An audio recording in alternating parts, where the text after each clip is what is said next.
The Galactic Council chamber gleamed under the radiance of 1,000 worlds. Its crystal inspires a testament to unity and tyranny. Supreme Arbiter Kaldrex stood at the center, his serpentine frame shimmering with an iridescent menace. Before him, a massive screen displayed to human children, bound and trembling, their wide eyes betraying their terror. Across the galaxy, trillions watched in silence, their fates bound to this moment. Earth, Kaldrex's voice hissed, amplified to resonate across the stars. Let this serve as your final warning. Your insolence, your defiance, ends now. Surrender or be extinguished. The blade he held glinted, its ceremonial edge promising death. On Earth, the war room at the United Command Center was charged with tension. General Alana Voss stood at its center, her fists pressed against the table as she stared at the broadcast. Around her, officers whispered in hushed tones, horrified by what they were seeing. The children, innocent and terrified,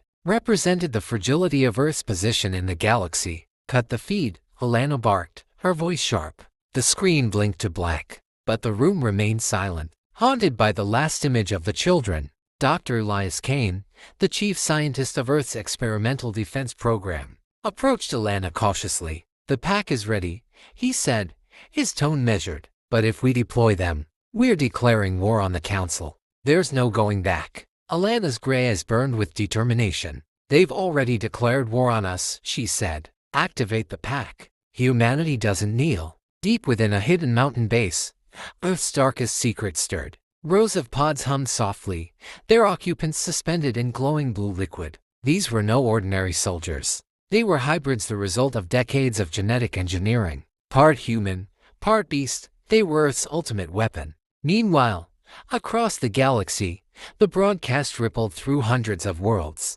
Some species applauded the Council's show of strength, while others recoiled in horror. Quietly, on the fringe planets, whispers of rebellion began to stir. If Earth resists and wins, a Vakresh merchant murmured to his peers, maybe we can too. In the heart of the Council's bureaucracy, dissent brewed. A young Tarisian diplomat named Solon watched the broadcast with a clenched jaw. This is madness, she muttered. Her mentor, an older counselor, placed a hand on her shoulder. Madness or not, this is how power is maintained, he said gravely. But Solon's mind raced with dangerous thoughts. Perhaps Earth's defiance could be a spark for change. The containment chamber buzzed with tension. Scientists moved frantically, monitoring screens as they prepared for the awakening. Alana and Elias stood on a viewing platform, overlooking the rows of pods. Inside each, a massive figure rested, their forms humanoid but unmistakably feral.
Ilias's voice crackled over Fenric's comm. They're attempting to activate their planet killer weapon. You must neutralize the command center now. Fenric snarled into the comm. We're already there. He tore through the final bulkhead, entering the Council's command chamber. Kaldrex stood waiting, his ceremonial blade in hand.